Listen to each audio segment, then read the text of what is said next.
এই মুহূর্তের সর্বশেষ আপডেট নিউজ নিয়ে আপনাদের সামনে হাজির হলাম। এখন শুনবেন সংবাদ শিরোনাম। গণভোট নিয়ে বিএনপির তালবাহানা, নতুন সরকারের আতঙ্কে পরিণত হয়েছেন শিশির মনির, নিজেদের খোঁড়া ফাঁদে ফেসে গেল বিএনপি সরকার। গণভোটকে অস্বীকার করা মানে জুলাই আন্দোলনকে অস্বীকার করা, রফিকুল ইসলাম খান। আরও জানাবো, হাসনাত পাটোয়ারিদের মতো প্রতিবাদ জামায়াত আমিরের, স্ট্যাটাস ভাইরাল। আপনারা দেখছেন লাইভ নিউজ বাংলা। এতক্ষণ দেখছিলেন সংবাদ শিরোনাম, এখন দেখুন বিস্তারিত। সরকার যখন সংবিধান সংস্কার নিয়ে একেবারে শেষ সীমার বিশ্বাসঘাতকতায় এগিয়ে গেল, তখন শিশির মনিরই একা এগিয়ে আসলেন।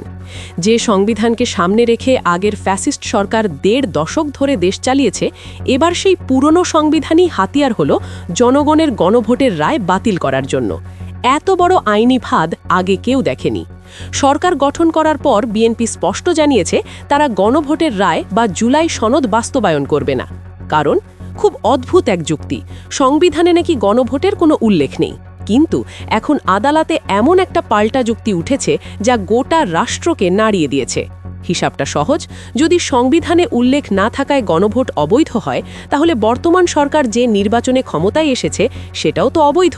কারণ সংবিধান অনুযায়ী এই সংসদ নির্বাচনের সময় ছিল ২০২৮ সালে, সেটা আগিয়ে এনে ২০২৬-এ করা হয়েছে। শেখ হাসিনার বিরুদ্ধে ছাত্রদের গণ অভ্যুত্থানের পর রাষ্ট্রের জরুরি প্রয়োজনে ডক্ট্রিন অফ নেসেসিটি ধরে অন্তর্বর্তীকালীন সরকার আসে আর দ্রুত নির্বাচন হয়। মানে পুরো ব্যাপারটাই সংবিধানের বাইরে গিয়ে হয়েছে। শিশির মনির ঠিক এই জায়গাতেই আঘাত করেছেন। যারা নিজেরা সংবিধান লঙ্ঘন করে ক্ষমতায় এলো, তারা এখন কিভাবে সংবিধান দেখিয়ে ৬০% মানুষের দেয়া গণভোটের রায় বাতিল করে?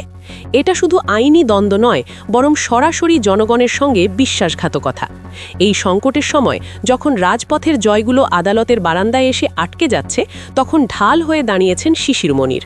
তিনি তার ভেরিফাইড পেজে এমন কিছু প্রশ্ন তুলে দিয়েছেন যার উত্তর ক্ষমতার শীর্ষে থাকা কারও পক্ষেও দেয়া সম্ভব নয়। তিনি সোজা লিখেছেন, গণ অভ্যুত্থান কি সংবিধানে ছিল? অন্তর্বর্তীকালীন সরকার কি সংবিধানে ছিল? ২০২৬ সালের নির্বাচন কি সংবিধানে ছিল? গণভোট সংবিধানে ছিল? তাহলে এখন হঠাৎ জুলাই সনদ বাস্তবায়নের জন্য সংবিধানে খোঁজা হচ্ছে কেন? এই এক পোস্টেই পুরো রাজনৈতিক আর আইনি হিসাব উল্টে গেছে। এখানে কোনো জটিল আইনি ধারা টানা হয়নি, বরং সাধারণ মানুষের যত ক্ষোভ, সেই রাগটাই আইনি যুক্তি দিয়ে তুলে ধরা হয়েছে। যখন শাসকরা নিজেদের সুবিধায় আইন ব্যাখ্যা করেন, ক্ষমতায় আসার সময় নেসেসিটির সুবিধা নেন আর ক্ষমতা পোক্ত করতে পুরনো সংবিধান দেখান, তখন এই দ্বিচারিতা ভাঙতে এমন তীব্র আইনি চ্যালেঞ্জ দরকারি ছিল। সরকার হয়তো ভেবেছিল প্রশাসন আর সংখ্যার জোরে সহজেই জুলাই বিপ্লবের সংস্কারের দাবি কবর দিতে পারবে। গণভোট বন্ধ করতে হাইকোর্টে রিটও করেছে। আসল উদ্দেশ্য আইনিকতার দোহাই দিয়ে জনতার লাই আটকে রাখা।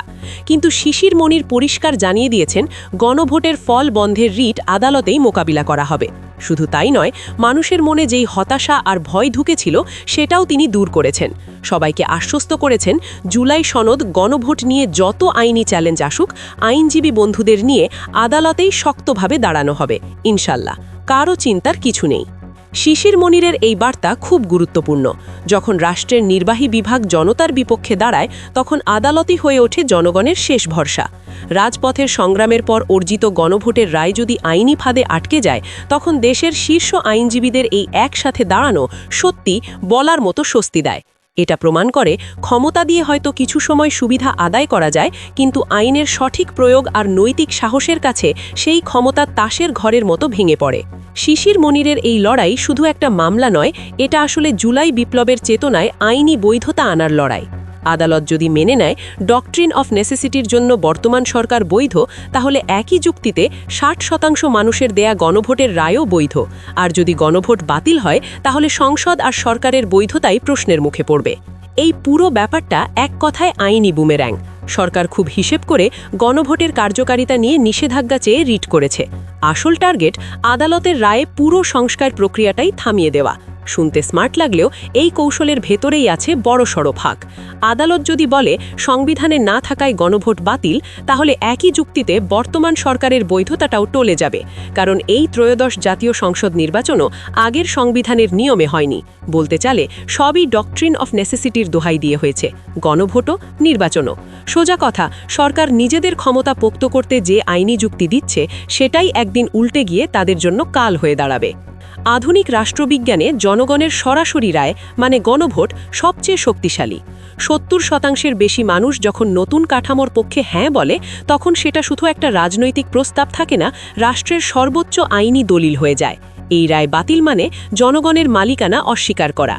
শিশির মনিরের এই আইনি লড়াই মূলত সেই সংখ্যাগরিষ্ঠ মানুষের ভোটের অধিকার আর চাওয়াকে রক্ষা করার লড়াই। যে বিপ্লব রাজপথে শুরু হয়েছিল সেটা এখন আদালতের এজলাসে এসে ঐতিহাসিক মোড় নিচ্ছে। এই মামলা জুলাই বিপ্লবের আসল চেতনাকে আইনি স্বীকৃতি দেওয়ার বিরল সুযোগ তৈরি করেছে। ইতিহাস বলে, বিপ্লবের পর শক্ত আইনি কাঠামো না হলে বিপ্লব গড়াতে গড়াতে আবার স্বৈরশাসনে গিয়ে ঠেকে। ক্ষমতা আর আইনের এই টানাপোড়েন সরকার কি পারবে তাদের যুক্তি দিয়ে আদালতে টিকে থাকতে, নাকি শেষ পর্যন্ত ঠেকে গিয়ে আদালতের সামনে মাথা নত করতে হবে?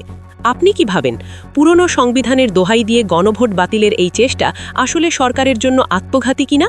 শিশির মনিরের শক্ত যুক্তির সামনে সরকারের এই দুর্বল যুক্তি আদৌ টিকবে? এটা সবাই জানে, কিন্তু শপথ নেওয়ার পর মাত্র কদিনেই যা ঘটল, কেউ কি কল্পনা করেছিল?